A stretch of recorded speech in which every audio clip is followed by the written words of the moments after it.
Baik, dalam mekanisme penganggaran APBN di Indonesia dilakukan dengan penyusunan dan penetapan KKL, penyusunan rencana kerja dan anggaran KL, RKAKL, penyusunan nota keuangan dan rencana undang-undang APBN yang disampaikan kepada DPR.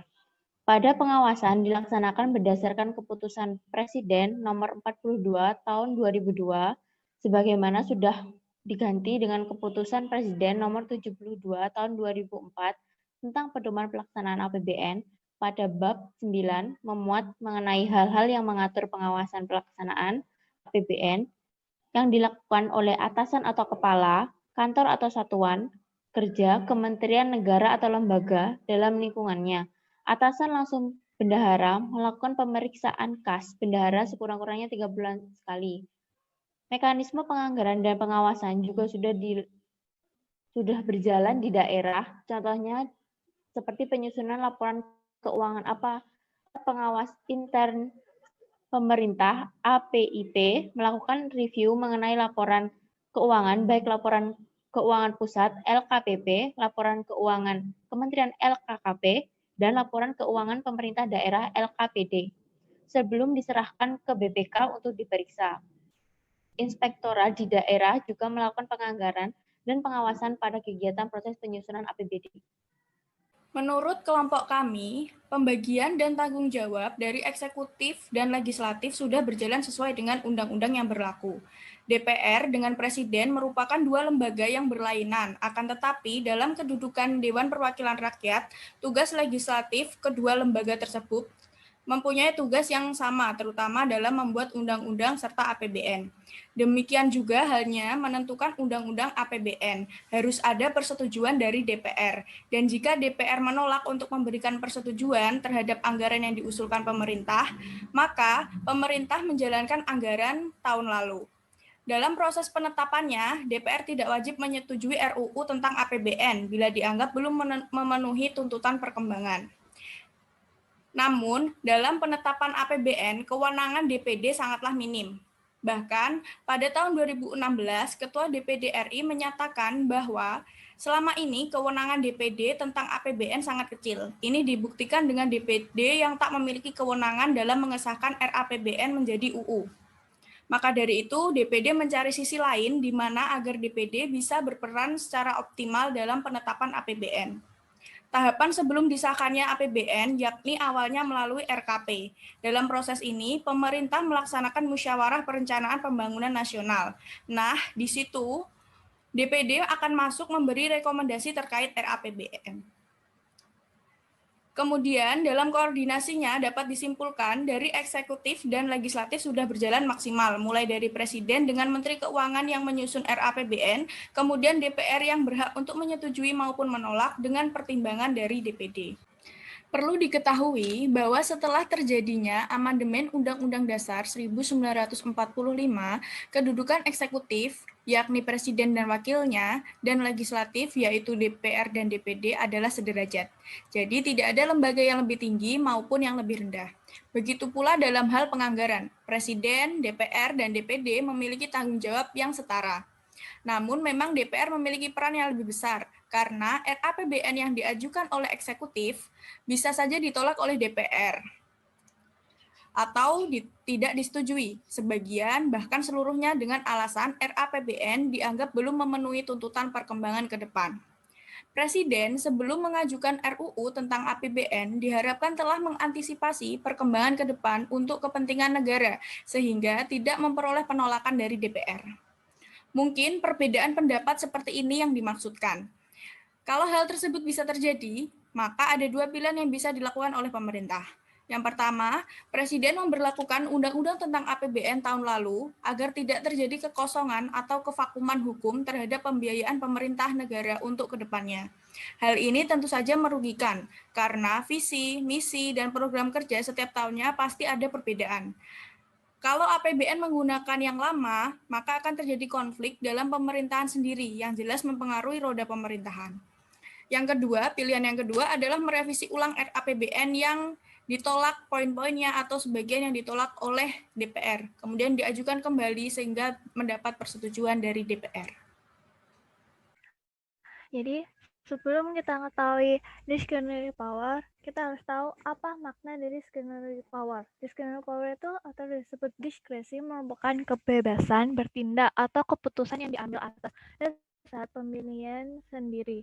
Sedangkan dalam Undang-Undang Nomor 30 Tahun 2014, diskresi adalah keputusan dan atau tindakan yang ditetapkan dan atau dilakukan oleh pejabat pemerintahan untuk mengatasi persoalan konkret yang dihadapi dalam penyelenggaraan pemerintahan dalam hal peraturan perundang-undangan yang memberikan pilihan, tidak mengatur, tidak lengkap, atau tidak jelas, dan atau adanya statisasi pemerintah. Meskipun diskresi ini keputusan yang diambil atas pemerintah sendiri, pemerintah telah mencantumkan aturan pada Undang-Undang Nomor 30 Tahun 2014 Pasal 27 mengenai prosedur penggunaan diskresi untuk mengatasi tindakan yang melanggar dalam penggunaan diskresi.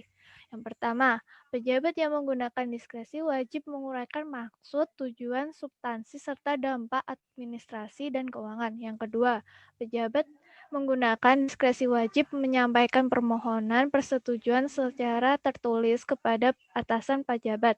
Yang ketiga, dalam waktu 5 hari kerja setelah berkas permohonan diterima, atasan pejabat menetapkan persetujuan, petunjuk perbaikan, atau penolakan.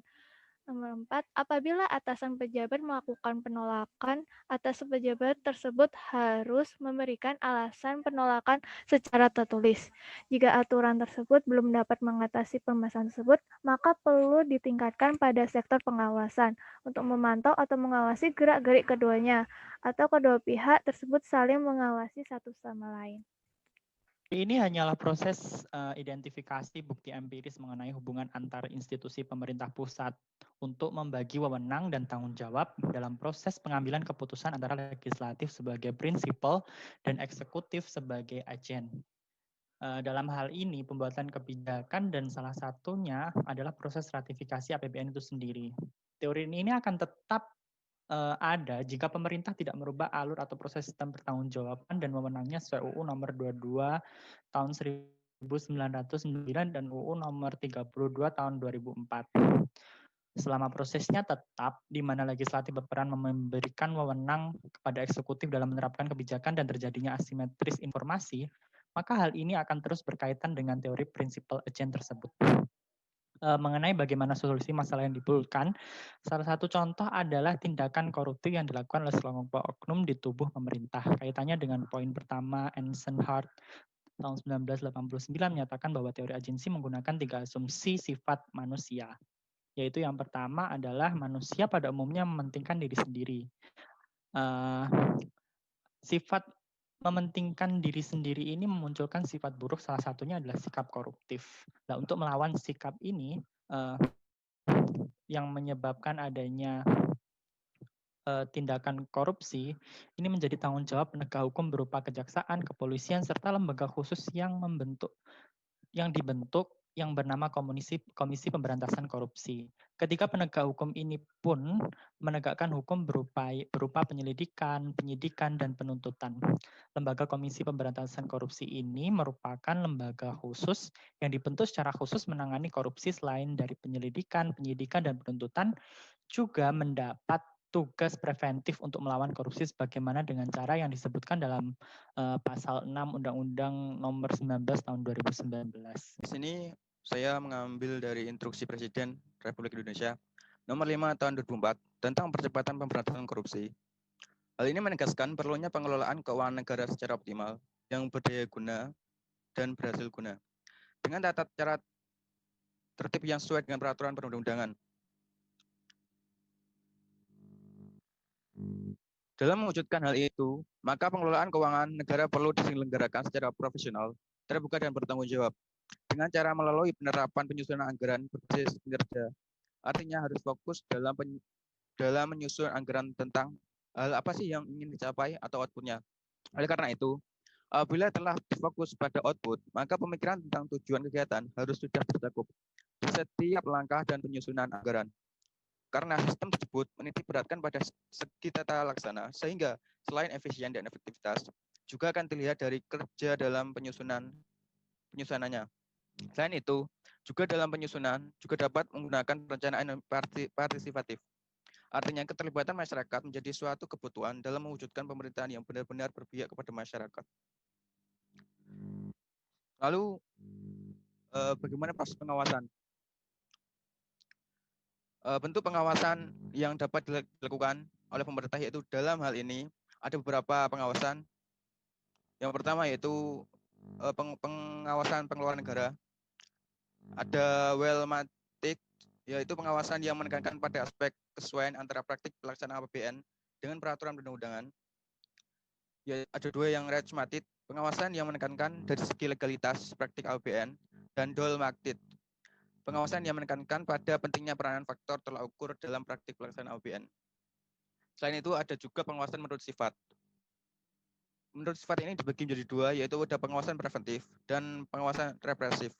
Pengawasan preventif ini pengawasan yang dilakukan sebelum dimulainya suatu kegiatan ataupun sebelum terjadinya pengeluaran keuangan yang bertujuan untuk mencegah terjadinya tindakan yang menyimpang dari dasar yang telah ditentukan dan memberikan pedoman bagi terselenggaranya pelaksanaan kegiatan secara efektif dan efisien. Yang kedua, pengawasan represif. Pengawasan yang dilakukan terhadap suatu kegiatan. Setelah kegiatan itu dilakukan, biasanya pengawasan ini dilakukan pada akhir tahun anggaran. Setelah itu, dilakukan pemeriksaan dan pengawasan untuk mengetahui kemungkinan terjadinya penyimpangan.